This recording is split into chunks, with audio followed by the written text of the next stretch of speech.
I used to do lots of things.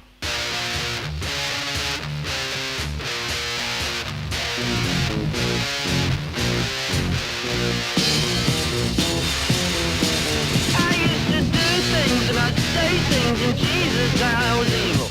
Take things and break things and Jesus I was evil. I never shook baby. Okay, episode 121.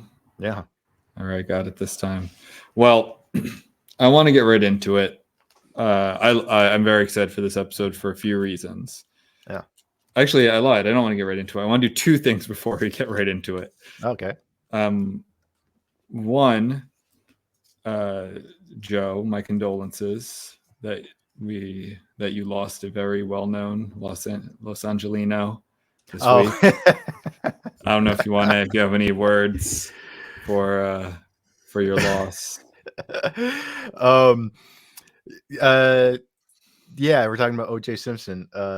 Yeah, it's yeah, exactly. Yeah, and actor in the Naked Gun movies. Roots? Was he in Roots? I don't think so. I'm not sure. Is that racist? A little bit, yeah. I thought he was in Roots. Maybe, I don't know. But yeah, no, he was definitely like a pillar of the LA community. I think it's it, and he fought the law. Roots. Sorry, he was in Roots. Yeah. Okay. I'm not cool. just being racist. All right. Nice. Cool. Yeah, and he was a pillar. An LA luminary. He fought the law and he won. And so he won. Yep. Well, now he's getting a pineapple shoved up his ass every day in hell.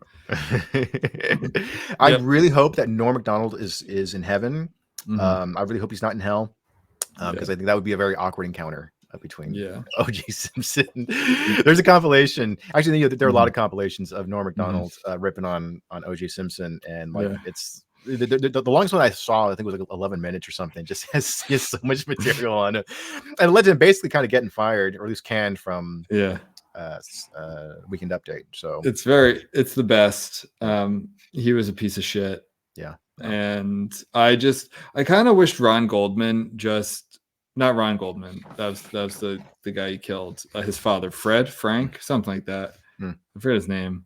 I wish he just took him out. That would have been pretty badass. Yeah. I don't know now because it's like what jury is going to convict you? I don't know.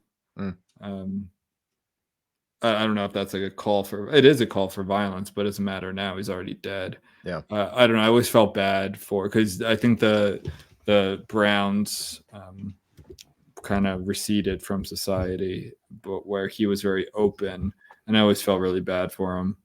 And it would have been nice if he got some more, some more justice. Yeah.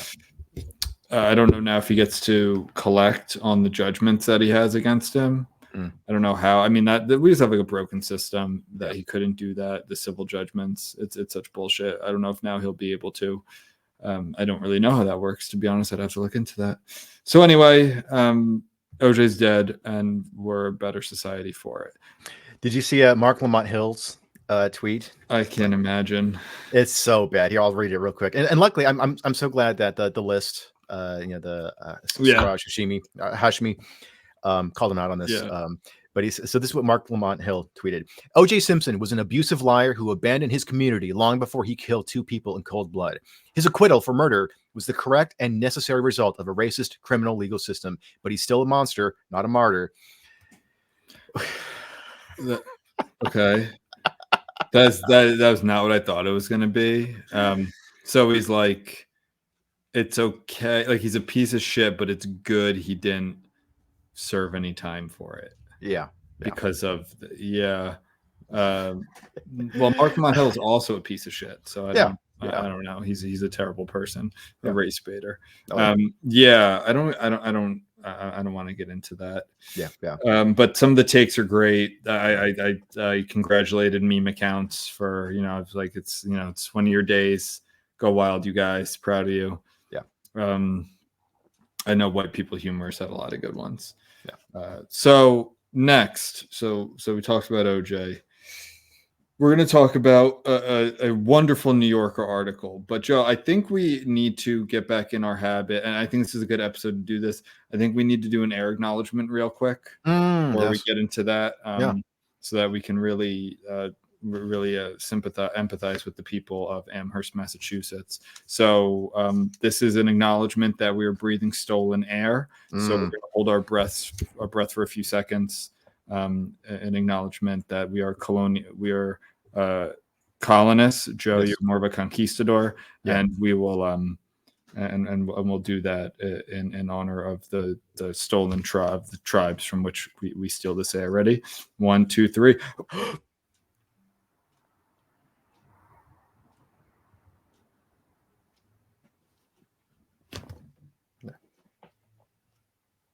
Okay. Good. All right. That cleansed our souls. So now that's out of the way, we can get into this article. I'm so glad that a few indigenous people got they got to have some of their air back. So that's I actually love land acknowledgements. It feels like something from like a Monty Python sketch, but it's real life, and that's great. I always like in Brooklyn there would be like, this is stolen land. It's like, so give it back then. And then if you own it and you're doing this or you're acknowledging it, like in your Calabasas home or whatever, or in Brooklyn, and you have some $1.2 million brownstone, then give it back to a native person if it's stolen. That's the right thing to do. I mean, remember we covered, it was like some women in film thing, and it was held at I think it was hosted by the Hollywood Reporter, and it was held at Beverly Hills Hotel, and they did a land acknowledgement, and it's like, okay, now let's get back to patting each other on the back. Yeah, they give it back. They turn into a casino. I don't know. All right. Okay. All right then. So this is the title of this is The Meltdown at a Middle School in a Liberal Town. A post-pandemic fight about racism, the respectful treatment of trans kids, and the role of teachers' unions has divided Amherst, Massachusetts, by Jessica Winter. This is from April 3rd, 2024. And this, shockingly, is in the New Yorker. I'm a regular reader of the New Yorker, sometimes because I'm a masochist, but I do think it has some of the best writing and reporting. And this reads like something that you would honestly, like, this is, after going through 2020, 2021, or even before that, it is shocking that this is in the New Yorker and not in, I went to the New York Post because they don't really do articles like this, but it's more like tabloid. But in like, I don't know. The Free Press or something? The Free Press or Schellenberger or Matt Taibbi or something like that. You would more heterodox. Yeah, Kat Rosenfield, something like that. But no, this is just the New Yorker. This is the Super Bowl of the Oppression Olympics. This is the intersectional Super Bowl, intersectional pretzel Super Bowl of the Oppression Olympics. I reread this right before we started recording, and I had to write down all of the different intersections that are here, or all the different kind of tendrils of this intersectional octopus, and some of them do overlap, but there's like obviously DEI, racial I don't know what you call it, racial tension, like trans and gay, Christianity, witchcraft, gender identity, school union, teachers unions, I can't even read some of my handwriting here, reprisals, Title IX, and a couple others. I can't read my own handwriting, but it is like one punch after the other of just what, like, this is the culmination of what you would expect the foundation that was laid in 2020 during the Great Awakening. Like, this is exactly what you could imagine happening. There's so many good quotes in it. I just want to dive right in. I know that we had some confusion about what we're actually going to talk about today, so I'm more just going to be like filling you in on this. I'm not going to go through the whole article, but definitely read it. Anyone listening, if you listen to this show regularly, that means you're into this kind of stuff. It is so goddamn funny. So first of all, the setting is Amherst, which is in Western Massachusetts. There are tons of liberal. There are tons of colleges here. There's obviously UMass Amherst, which is a bigger college. I believe, well, there's Amherst, which is like a small liberal arts college. And I think Williams is also there. Don't quote me on that. But there's a bunch of small liberal arts colleges, other colleges. It's already in a very blue state. This is like the blue of the blue. This isn't like a red part of southern Massachusetts in a blue state. This isn't a a really wealthy kind of old Republican area in a blue state. No, this is like, or even like working class blue Massachusetts Kennedy Democrat. No, this is like academic, super progressive blue within the blue. One of those places where, it's the moderates are the boogeymen because there aren't even Republicans really to attack. Yeah. So this is a place where, some of the quotes in here, and I'm going to kind of flip around, but one of them's like, there are more Black Lives Matter signs than Black people. Again, that's from this, from this. Yeah, right here. Another jokey here, albeit less often, is that Amherst has more Black Lives Matter signs than Black people. It was a town that is overall very wealthy. That doesn't mean there's not economic diversity, but overall it's very wealthy. But the schools are more diverse racially because a lot of the wealthy people, a lot of the wealthy whites and Asians go to private schools. So that makes this is a public school that makes it a little more diverse in terms of student body. There were tons. So what's so funny here is that this goes from one reprisal after the other, where it's kind of like, as a lawyer, look at this as like claims and counterclaims. And I'll get into it because I know I'm kind of being broad here. So this concerns a lot of different people, but two of the, and the way that this is written, it's not really picking a side. It's really just laying it all out. But two of the people who are the villains, say quotes, villains, are a person named Hector Santos and Delinda Dykes. Hector, of course, is a Latino man. Delinda Dykes is a Black woman. A Doreen Cunningham, and those are both, I believe, teachers. Doreen Cunningham is assistant superintendent, and had many other roles too. Of course, things like diversity, equity, and HR. And then another person named Michael Morris was white.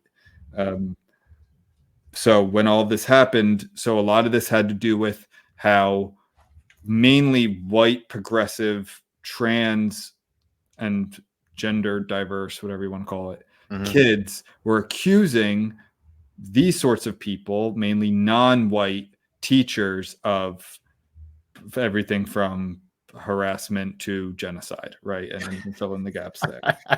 I'm not making this up. Yeah. So, for example, you're in a very, very liberal place when the only people who came to Cunningham's defense was her son. I'm just going to read the quote here. For a prime example of how women of color get treated in leadership positions, he told the crowd, I say look no further than Amherst Public Schools. Right. So of all the places that women of color are treated the worst, the best example is Amherst Public Schools. The troubles at RMC insisted were not about the LGBTQ plus situation, but rather the product of an unusually combative teachers union and ordinary racism. So here we start to get those pretzels, those intersectional pretzels. Here the teachers union are the bad guys. They're on the wrong side here, and it's just ordinary racism. They say that Winter talks about how things really, or quoted people saying that things really ramped up after COVID, that people started to become comfortable with being hostile to one another. It wasn't about finding resolutions. This is just not, I don't know if this is a small city, small town politics. Right. That people, because I think of things like the media and social media, the regular media, and how we've othered each other, and how the government othered people, for instance, like the unvaccinated people. And that was one of the other things I couldn't read. There were things right here about letting unvaccinated people, staffers, into the school, provided that they wore masks. And the union's president at the time, Lamiko McGee, accused us of wanting to inflict genocide on teachers. That's a quote. Now, McGee denies invoking genocide. You'll notice a lot of this is a quote and then a denial, a quote and then a denial. So you don't really know what happened, but you're getting the flavor of what happened here. It's really just a tinderbox of shitstorm progressive politics. And it's something that I've been seeing more and more people tweet about, you know, again, in the sort of heterodox space of we're going to, once we start seeing a shift away from all this crazy identitarian crap, we're going to start seeing people who were really into it now say, "Oh, I wasn't part of I wasn't part of the DEI thing. I wasn't accusing anybody of genocide or colonizing. I wasn't part of that at all." So, no, we've got the receipts, dude. Yeah, well, one thing I've said, I mean, I think it's good to like you want to let people in who like realize they were wrong, they got caught up and stuff. I think that's fine. Yeah, I think that's good. There are some lines I won't cross, like the people who were saying basically like unvaccinated people should die, like they deserve, like that is a never forget type thing. Like never forgive. Sorry, hold on.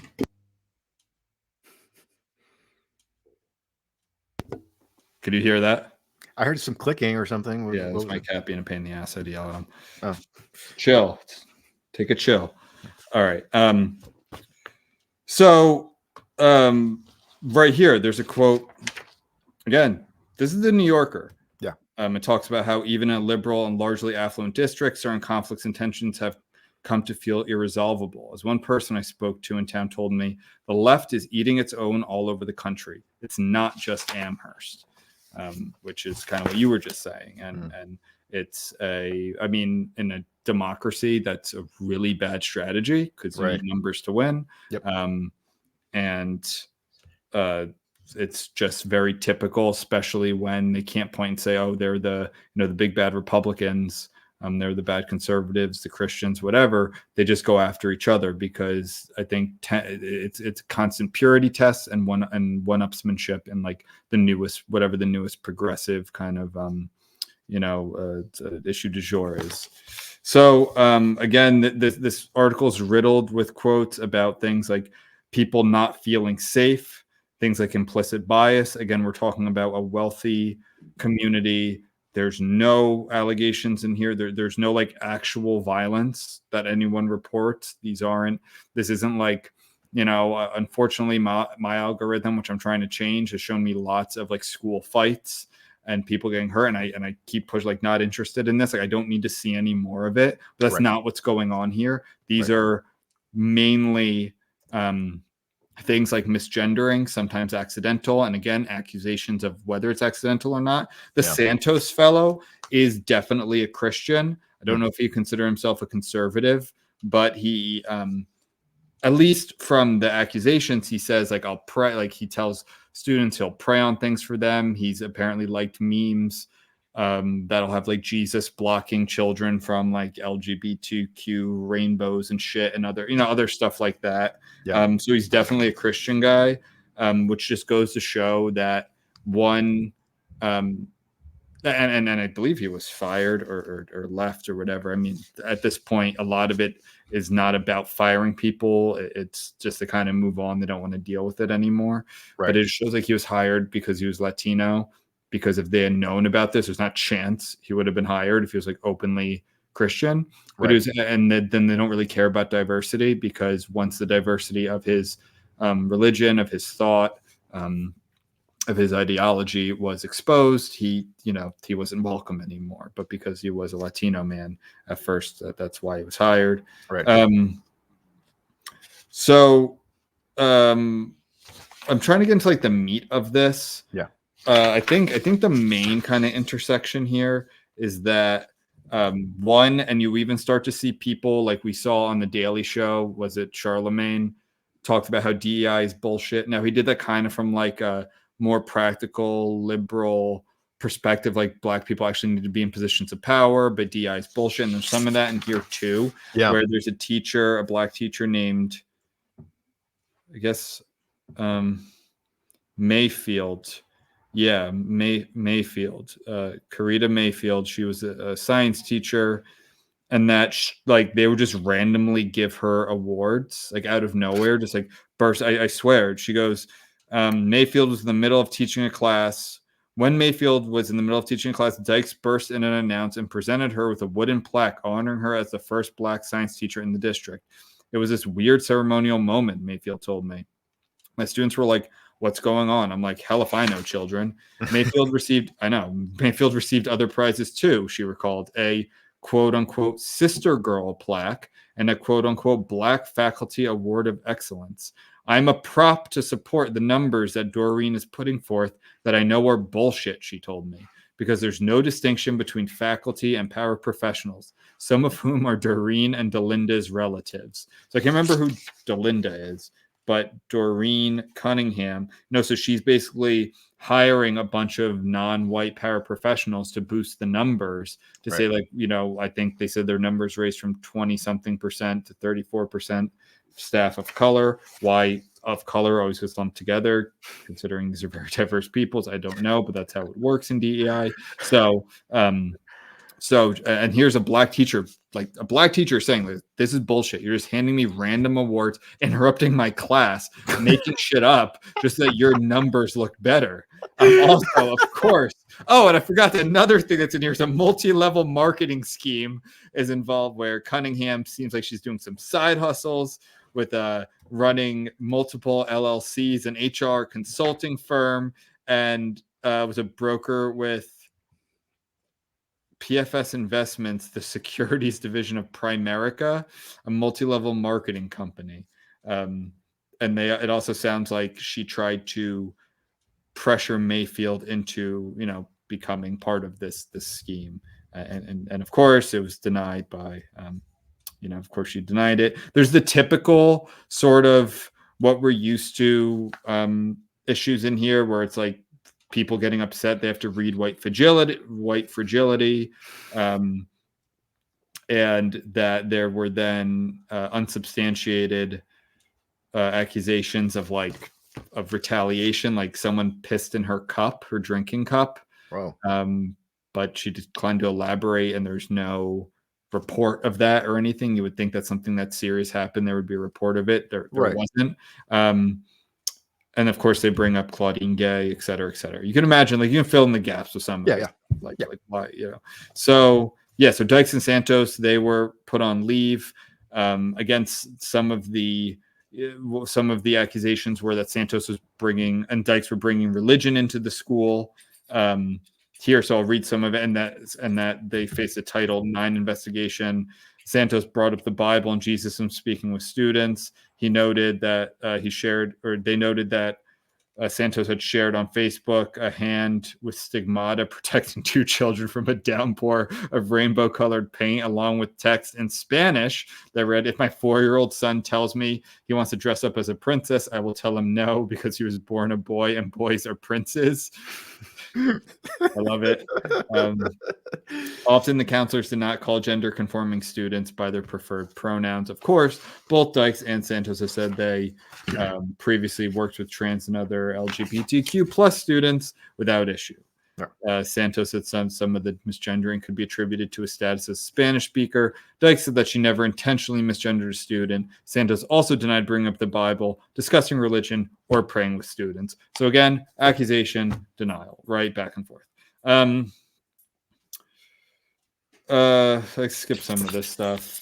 So this is my favorite part of the article personally. Was I think right now there's this stereotype that whenever parents are getting involved with a public school, it's always from the conservative side. Right. It's like, oh, it's just a bunch of troglodyte parents showing up at school board meetings yelling about blowjobs and stories and stuff like that. It's like, well, that's true, and I actually agree with a lot of them. Not always, but a lot of them. Sure. No, here we have very, very progressive parents who are getting involved, saying they want students who are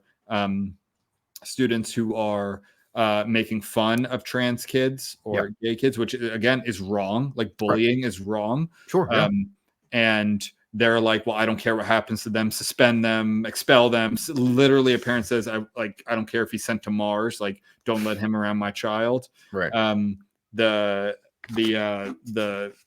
Dyke says that it's a very typical reaction of a lot of parents. They don't really care at all. Like it's never about the big picture. It's always about just like, well, get this child away from my child, which I think is understandable in some. It depends on the extent of the bullying. Yeah. However, here's my favorite part of it though. So I would assume that a lot of these assume correctly that a lot of these very progressive parents also believe in restorative justice, right? I'm sure that they vote for the most Soros-backed progressive candidate for DA, for the whoever, like for the DA, for the local, for the state, whatever it is, for the attorney general. I'm sure they support measures across the country. Now, this school, this middle school, utilizes restorative justice practices. So which the parents don't like when it affects them personally. Again, if it's like, if it's like a migrant murderer, rapist, it's like, well, yeah, restorative justice is good. But if it's like, well, this student misgendered my child, it's like throw him away, lock him up and throw away the key. These are why these people are broken and shouldn't be taken seriously. Yeah. So it says here that, yada, yada, it prioritizes mediation and reconciliation over punishment as part of an effort to redress racial disparities in the disciplinary process.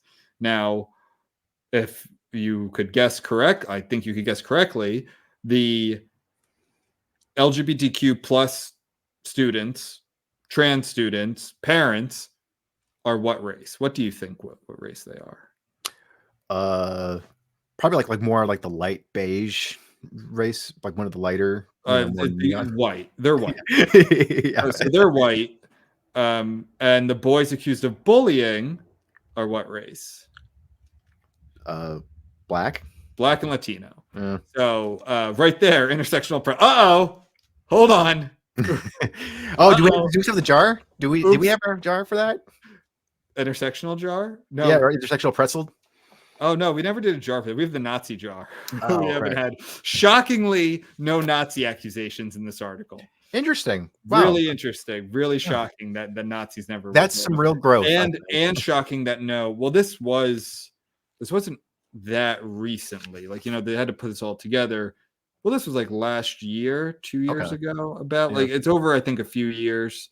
Summer 2023. So like Israel Palestine is not addressing this either. Understandably, because it didn't happen. Well, that October 7th didn't happen yet. But yeah, so restorative justice, but Black and Latino, but LGBTQ. Like, which way do we go? Well, this is like perfect like the meme format of like the two buttons and the guys like, I don't know. The guy's sweating. Yeah. Well, my friend, this goes, it really just kind of crumbles and doesn't go anywhere. So, I think that these lily white parents with their trans kids who have in this house we believe sign the Black Lives Matter sign.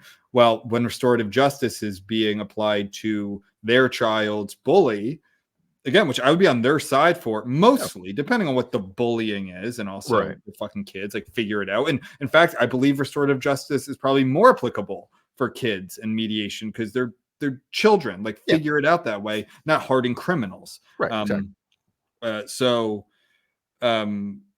Let me get in here. So I'm going to read this part. So the restorative justice circles were fraught not only with accusations of harm, but often with significant cultural divides. I spoke with several people who offered sharply differing accounts of a restorative circle involving Casey. That's a pseudonym. It's not, but that's Casey is one of the trans students and a Latino student from a conservative religious family who, during a classroom discussion, told Casey that he believed there were only two genders. Dun, dun, dun. I added that last part there. God forbid. So exactly. So that's the bullying. No, I'm on the Latino kid's side. Yeah. He said there are two genders. Like that's not even bullying. That's science. Like that's just speaking science. So,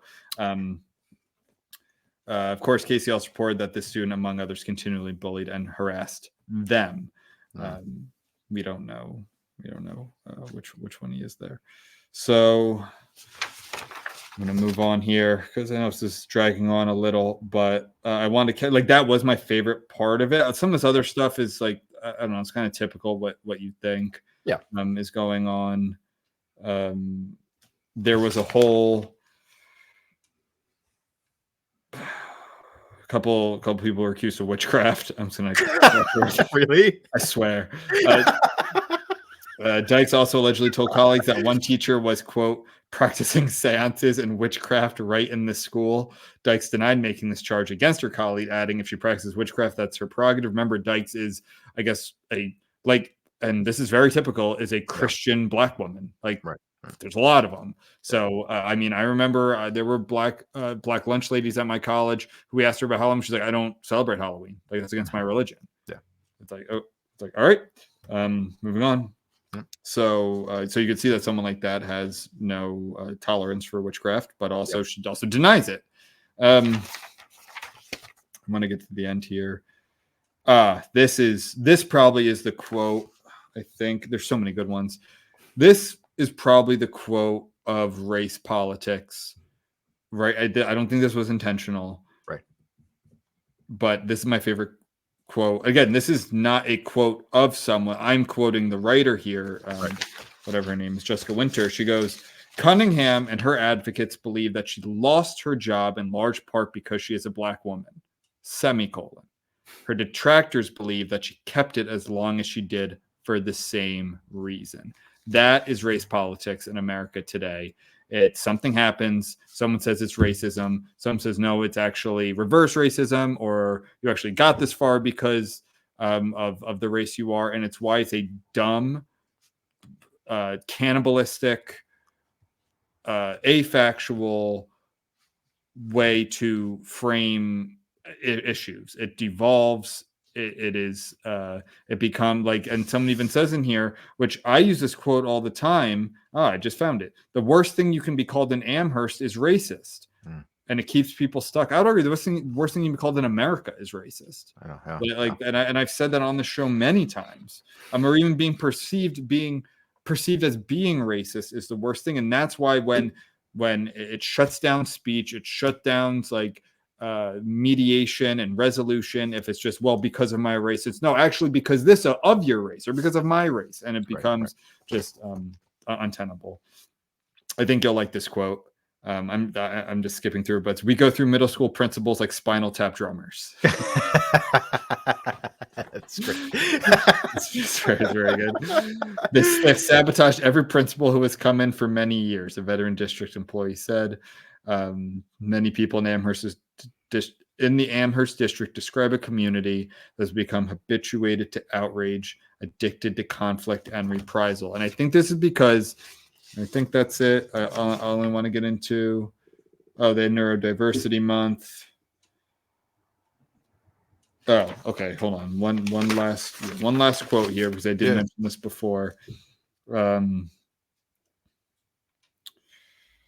So here, this is, I think this is a nice example of what sums up what's going on here. Besides the one I just read, it was LGBTQ plus students filed a complaint against a sexual harassment complaint against a teacher who is black.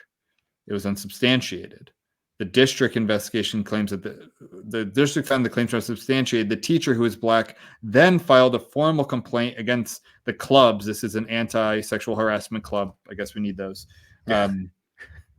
The club's faculty advisor, who is white, alleging that she used her power as the advisor of POSH, that's the acronym for the group, to commit racist and sexist attacks on me. So here, then it kind of comes full circle. If you read that last part, don't overlook it. Racist and sexist attacks on me. So he's actually making like a men's rights argument here, which I didn't pick up on the first time, actually. Yeah.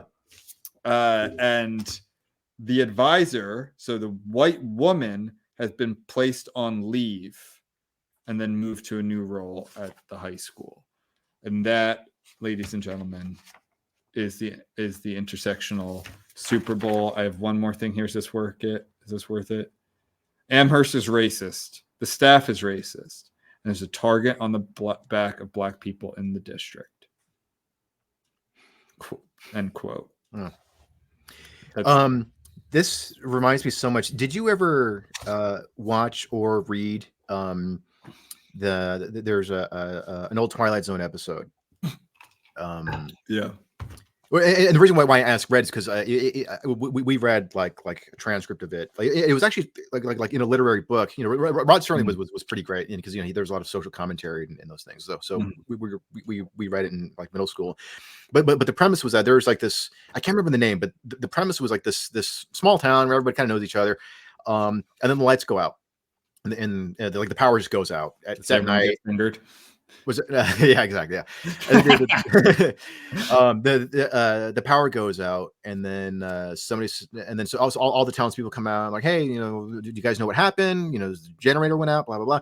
And somebody said, oh yeah, I saw like it looked like a UFO, and but then they're like, no, that was nothing. That was probably just sparks from a thing, whatever. And they all start gradually accusing each other of like, well, hey, you're working on some weird device in your basement. Maybe you're the alien who's, and the guy's like, no, it's a ham radio. What are you talking? So everybody starts blaming each other for what, and then it turns into violence. And it turns out that there were aliens, and like, see, all we had to do was just turn off the lights, and then they'll eat each other alive. Yeah. And so it reminds me so much of this. Dumb, we're leaving.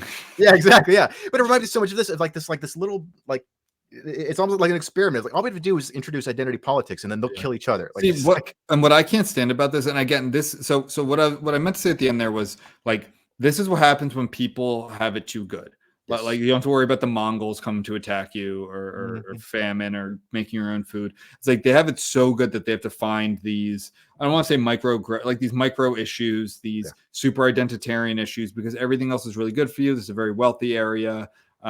Even though, not everyone's rich, and I don't like when what are wealthy areas get blanketed over, because then there are people there who don't live that way. Even if their income doesn't bring down the average as much, they don't live that way, and I don't want them to be overlooked. But it's a very safe. I don't think Amherst necessarily is a very dangerous area, but what I do know is that like Western Massachusetts is actually like a really hard hit opioid section of the country. Right. A lot of people don't know that. Like New England, a lot of these picturesque. Who is that artist I'm thinking of? Who did all like the Americana paintings? Not Warhol. I'm blanking on his name. It's not Rockefeller. No. Rockwell. Yeah, Norman Rockwell. Like these Norman Rockwell, New England towns. A lot of those got hit really hard by the opioid pandemic. Like there's nothing in here about helping those people. There's nothing here about drug addiction, about like maybe some of these kids, their parents are fucked up and they're not getting help at home. And no, it's all about like racial identity. Yeah. And it's all about and to be honest, because a lot of those people who are hit hard by the opioid epidemic are white. Like they're like lower middle class white people, poor white people in Western Mass. My dad went to college there. I mean, it wasn't great back then either. But this I know was hit particularly hard. And there's nothing in there about that. It's not about like community outreach or anything. Again, this is just a middle school, so I know this is like a microcosm. But they did talk about it more broadly. Like they did talk about what lawn science people had and what like out in all these other kind of programs, and what people were doing. And the focus seemed to be like they said, this was a larger issue. It wasn't like, oh, well, we're helping this other community that doesn't have the the academics, doesn't have the schools, doesn't have the income from the universities that are there, the liberal arts colleges. There's nothing like that in this. And it's just so fucking typical of progressives, of the crits. And I'm all for it. Like I'm all for it. Just them eating their own. I think it'll cause more people to stop voting these ways. Even I mean, at this point, I'd hope I'd rather have them vote Republican in most stuff. But maybe just like not vote for like the progressive options for a lot of things, because they are so much like they are so destructive. Like a lot of these DAs, a lot of these city council members, school board members, like these are the people who kept your children locked inside for 2 years. They're the people who push this crazy racial shit that like you think, oh, it's not going to affect me, but it does. And like when it's your child, and again, a lot of this is coming from like liberal white people against like conservative Latinos, like against like Christian Latinos, and that fucks with people. That like the liberal mind cannot comprehend this. They're not used to it. They think like, oh well, all these brown people, it doesn't matter that they have crosses around their necks. They'll think like us. Like no, they don't. Like in fact, a lot of them are very conservative. So anyway, I definitely think it's worth the read. It's like, I don't know how long it is. It's probably like a 15-minute read. It's wonderful. And I just think, like we were talking last episode about tides turning, and we've been talking about this for a while now. Like this in the New Yorker to me was so shocking. Yeah.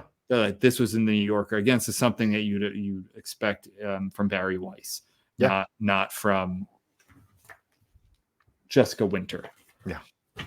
Well, good on them. I hope that, this is yet another sort of sign that things are changing for the better in society. So, and speaking of society, that's a good trend. Here's the thing. This is actually, I think, like the two subjects, the two main subjects that we're talking are actually kind of like they make interesting companion pieces, I think. They definitely do. I want to talk about society. Before we do, though, let's take the moment to share. We have a Patreon.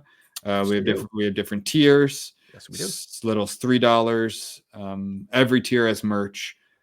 Please sign up for them. If you listen to us regularly, you will get merch. You'll get books. You'll get T-shirts, sweatshirts, whatever you sign up for. Stickers, mugs. I think. I don't know. I gotta check.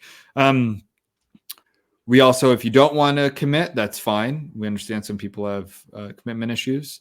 You can send us money. Buy us a beer, we call it. It can be very little. You want to make a donation to the podcast, that's great. We would love that. And you can check out the publication on Medium. And you can check out, and you should submit to the publication if you read it and you think you have any fiction, nonfiction, musings, whatever it is, that'll be a good fit. Yep. To the publication. And like and subscribe. Like don't smash the subscribe button because you're but just kind of gently caress it enough to click and follow. So it counts. Yeah, exactly. Yeah, give it a tickle that like button, share with friends and family, and ask us questions. Share with Nana and ask us questions. We will discuss them. Whatever you send us, whether it's personal or not. Hate mail. How personal. Yeah. If you're dealing with anything like we just read in your city, town, community, whatever it is, we'd love to discuss it. We love for this kind of stuff. So all that being said, that's our signal to move on to our shed selection number 2. Yeah. Shed selections from the Bloodshed. We are doing 1989s, or is it 90? 1989s. 1989s. So this is a pretty wild, Society. It's a pretty wild, a body horror comedy. It's directed by Brian Usna, who is, for those who follow like 80s, cult classic horror films. He was a producer of Reanimator. And this is kind of along those lines, where sort of dark comedy, satire, lots of gore and really awesome special makeup effects. So the basic premise is that this young boy, he's a teenage boy named Bill Whitney. He lives in a very fancy Beverly Hills mansion with his sister and his parents. But I like how right off the bat, like there's no like real build-up. So right off the bat, he suspects his family's weird. Like there's something going on with his family, and he's kind of and he's seen a therapist, and the therapist is obviously in on this as well. But he's kind of making these comments about how he thinks his family is involved in like incest, and it's very much kind of like critiquing like the wealthy elites of society. Well, so by the way, we're spoiling. We're going to talk about this with spoilers. This movie is from 1989. Yeah, because this is just our second. What shed selections are just movies that Joe and I either like or love. I don't think we're going to do any we don't like. I don't know. Maybe one of us loves it and one of us doesn't like it. We'll do that. Yeah. But the movies that we appreciate for whatever reason, and we want to shed a spotlight on, discuss. Yeah. And just share, because we love talking about movies. So our first one was The Vast of Night from 2020. This is Society from 1989. And Joe kind of gave the the setup there, which is all accurate. And I wouldn't say this is an Eat the Rich movie, though. Not really. I mean, literally, it's I like the rich are feeding off of the Lower class. the lower class, I guess. Yeah. Billy. So this movie's kind of full of typical tropes. It's Very cheesy. There's a lot very of cheesy. So by the way, I gave this a 77. Mhm. I liked it a lot. Yeah. It's really though for the last 20 to 30 minutes Hell yeah. absolutely insane. There are plenty of teases leading up to it and definitely some like creepy things. Mhm. But you're watching this movie for the last 30 minutes. It's absolutely crazy. Yeah. And I was even warned, like I didn't go into this just like, oh well, you know, I could go for a 80s. Oh, body horror. That sounds cool. Like I mean, like no, my friend, so shout out to Nick who recommended this to me. He saw it and was like, I think you'll like this, but just so you know, I'm warning you. I'm like, all right. He's like, no. I'm warning you that this is nuts. And I don't think he oversold that at all. No. He thought I would hate it. I'm like, no, that was really cool. And then you were even texting me when you were watching it. You're like, I'm watching Society right now. I'm like, dude, wait till you get to the end. It's fucking nuts. Yeah. And I was, again, yeah, exactly. My face was like, oh, for 20 minutes. So I want to do a little more of the setup. Yeah. I guess the characters don't really matter all that much. Like, yeah, he starts suspecting his parents and his sister are having like incestuous threesomes. His sister's boyfriend and then there's like a conspiracy. A lot of their friends are kind of in on this weird conspiracy thing. There's like the typical bully, like rich kid bully. There's her boyfriend who is suspecting things and like trying to save her, and he's really the ultimate victim in this. And we'll get into what happens to him, poor guy. And then there's the friend who's like a comedic relief. I can't remember these who's who. Was that Milo? I think so. Was Milo the boyfriend? I think Blanchard was the boyfriend. What was it? Blanchard was the boyfriend. You're right, David Blanchard. Yes, I think it was Milo, or was Milo the? Yeah, because Bill was. Well, anyway, there's just a lot of very stereotypical '80s high school characters. And very few. And now among this, very few of these actors even have an IMDb or have a Wikipedia page. Literally 3 of like 20. Yeah. That's really weird. Yeah. And then there's like the girl who is in on it, but like is what's it called? Like doesn't want to be a part of it. Yeah. Of this society, which is let's just get into it. Like let's just get into what they are. Yeah. They're humanoids, but they are like mosquito-like. It's a very mucilaginous movie, if I had to use one word.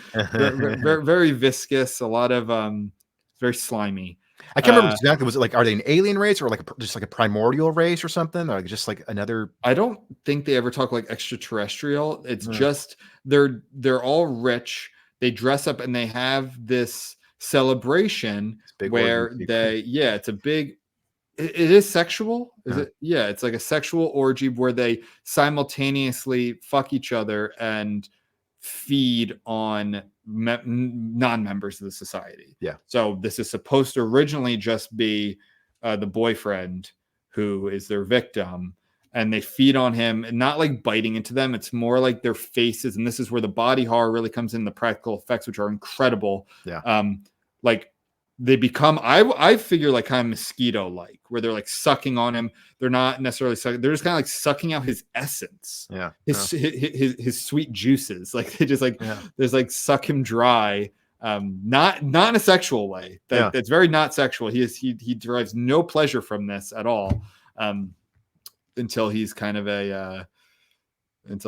a, I don't know. He just becomes one of them. Like he just kind of fuses into them in like this big amorphous mass of like semi-naked bodies fusing into each other, and they're all like covered in KY jelly and shit. And it definitely feels like something Rick and Morty would parody if they haven't parodied it already. Yeah. Yeah, and then like different people have different members of society have like different, I don't know, gags, different things. Yeah, because they're all kind of shapeshifters too. So like they just kind of take on different forms. But I like how it's all skin tone, like it's all just like very gelatinous, just human form, just mutating in different ways. Very gelatinous movie. And the guy, and we were texting about this. The guy who did the special effects has such a killer nickname. It's Screaming Mad George. Screaming Mad George. Yes, which definitely stands out. He is unsurprisingly Japanese. His real name is Joji Tani. He's a Japanese special effects artist, film director, and former musician from Osaka. And he immigrated here. He's known for surreal, gory special effects. I definitely want to check out more of his stuff because it's sweet. I can't. Do you reckon? Have you seen his other movies? The only other one that I know of. Oh, I've seen Big Trouble in Little China, and he did some great stuff in there. And he did some cool effects in a movie called Freaked. Came out in 1993. Wait, he did Predator. He was on it, but he was not the main guy. I think he was most likely just like an assistant on that because Stan Winston was the main guy on that one. Okay. I think I saw Guyver, but Reanimator. Wait, Bride of Reanimator. Oh, he did Bride of Reanimator. Yeah, he did some great stuff in that one too. Okay.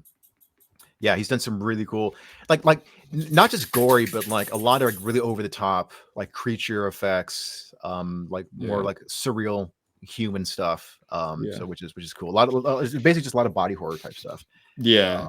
I definitely want to check out more of his stuff because this was well worth the wait. It's schlocky. It's kind of typical like Beverly Hills, Malibu, teen stuff with conspiracies going on. Yeah, you're not in it for the acting. You're not in it for you're in it for the setup.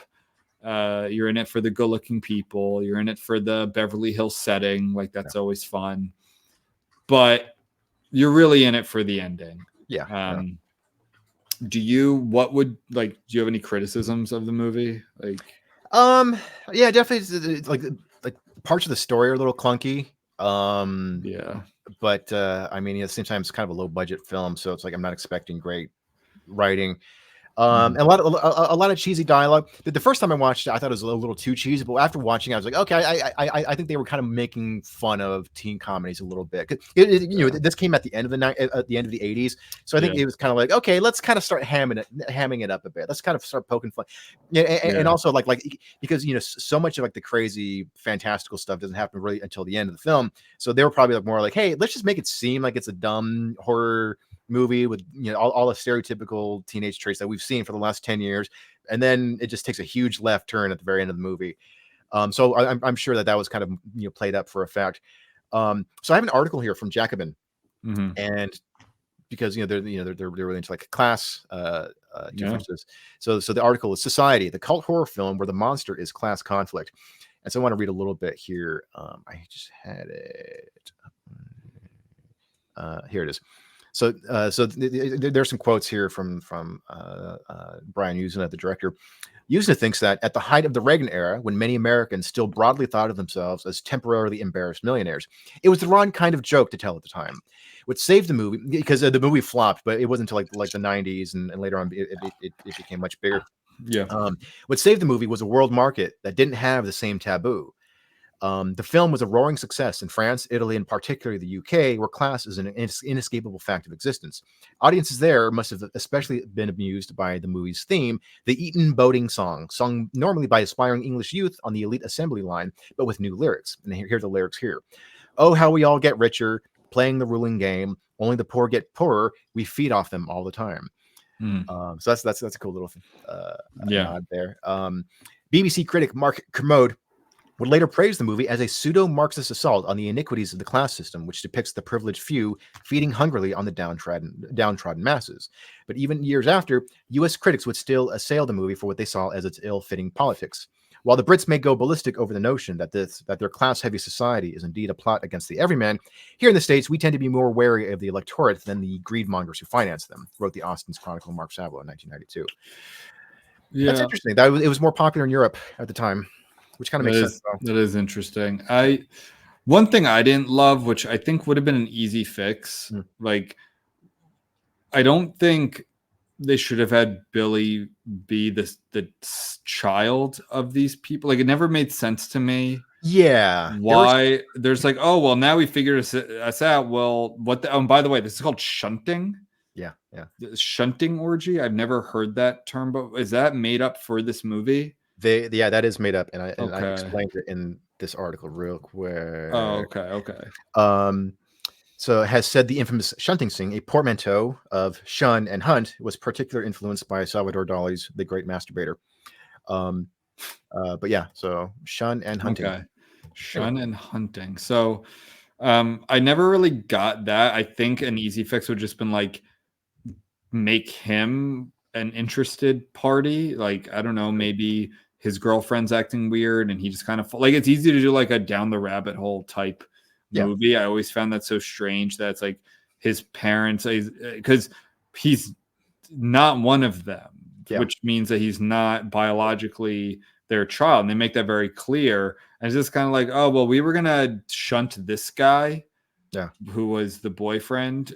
So, but now you're here, so we'll just do it to you too. Yeah. And I thought that was kind of sloppy. And like the whole reveal, it's my parents. Like, but you know very early on that something's going on with his family. So it's not like he uncovered this plot and then he turns and his parents are also there. Yeah. That would have been more of a, this is literally at his house. Yeah. It's placed in his house. Like his parents are ringleaders in it. So, and it's like, I always thought that was kind of dumb, like, and an easy thing to fix. Yeah. So much of the movie feels a little bit like a first draft where it's I'll go back and fill in some of these gaps, but they didn't quite do it. That's a good way to put it. It does feel like a first draft. Yeah. Or it's a good first draft. It's got a lot of cool stuff, but it's like, there were still some plot holes. There were still some things that needed another polish, I think. But despite its kind of like aged dialogue and like the clunkiness of it, it's a really fun 80s body horror flick with a little bit of commentary, a little bit of social satire. So I don't like Jacobin, and I used to listen and read them more regularly. I've kind of gone away from them. I don't know. I like a lot of these left-wing groups. The whole Israel-Palestine conflict has broken a lot of people and just really just made them unsavory to me. Really basic shit that I have no tolerance for. So, but they can be good too. Like I like a lot of their stuff. So I don't really agree. Like this is, and he's like Billy he's not some kid they pulled out of the lower class. Like he actually is. He's from Beverly Hills. He's one of them. Like until like I thought like their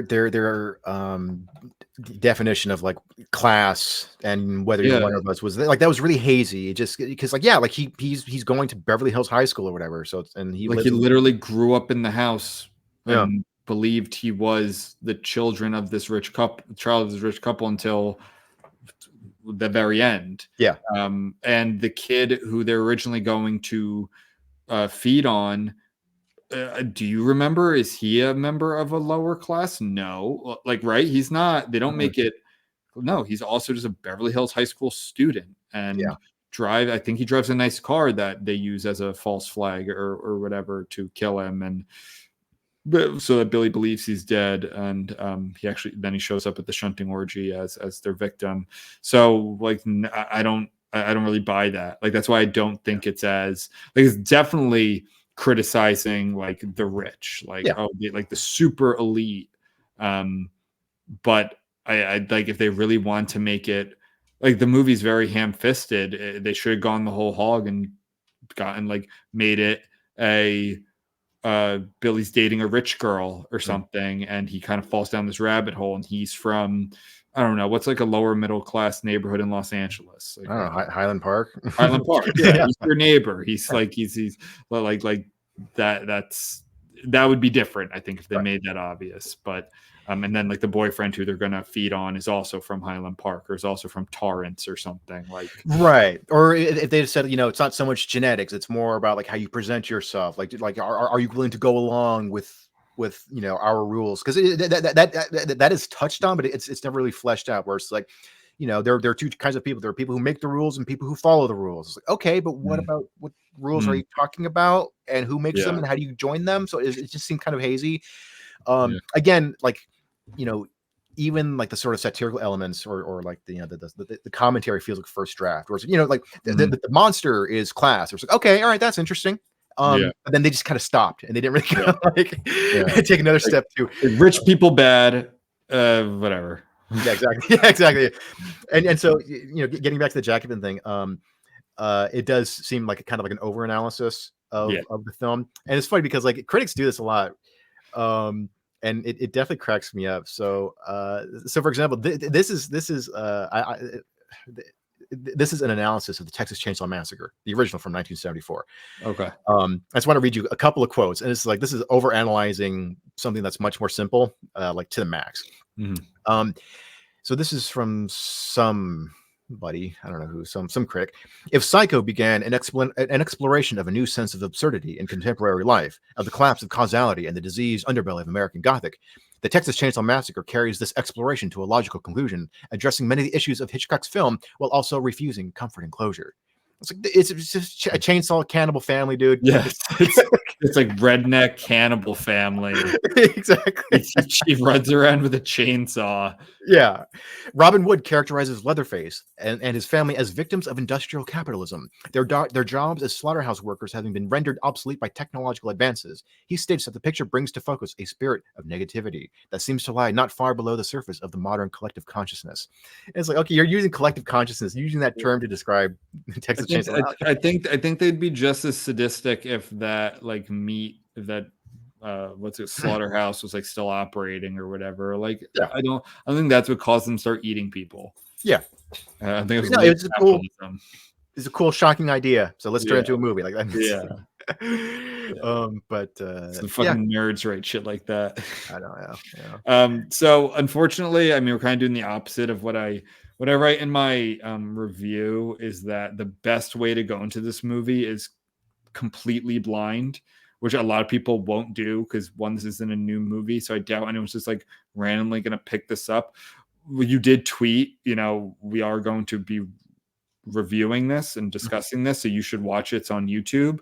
So maybe some people do that, because I do think, like, obviously now if you listen to this and then go watch it, you know what you're in for. Definitely still, of course, recommend it. Definitely watch it.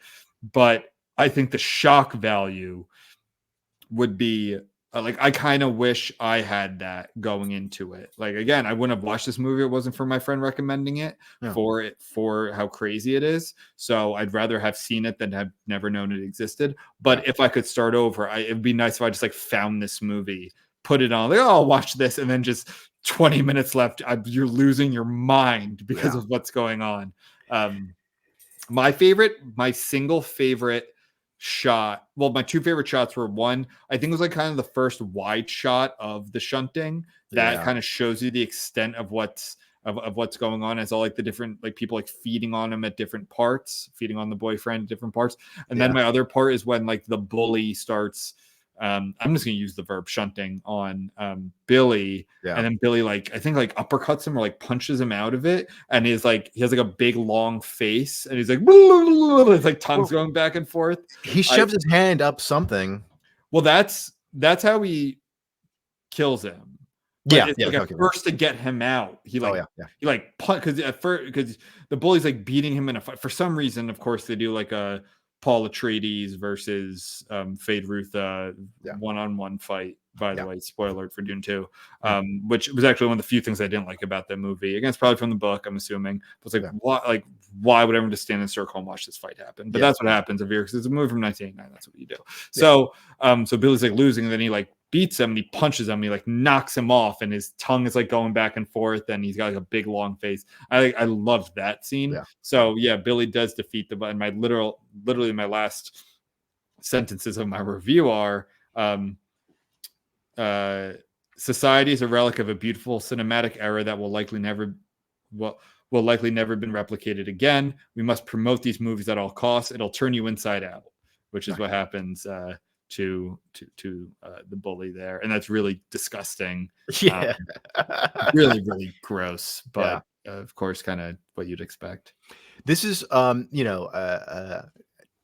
I know we were ragging on it a little bit, but it's still a very fun, zany, over the top movie. It's a very entertaining movie, and I feel like it's a great sort of like Friday night movie with the buds. You're just like, let's get pizza and beer and watch this crazy movie, sort of thing. Like it's just such a cool like Friday night fright flick sort of thing.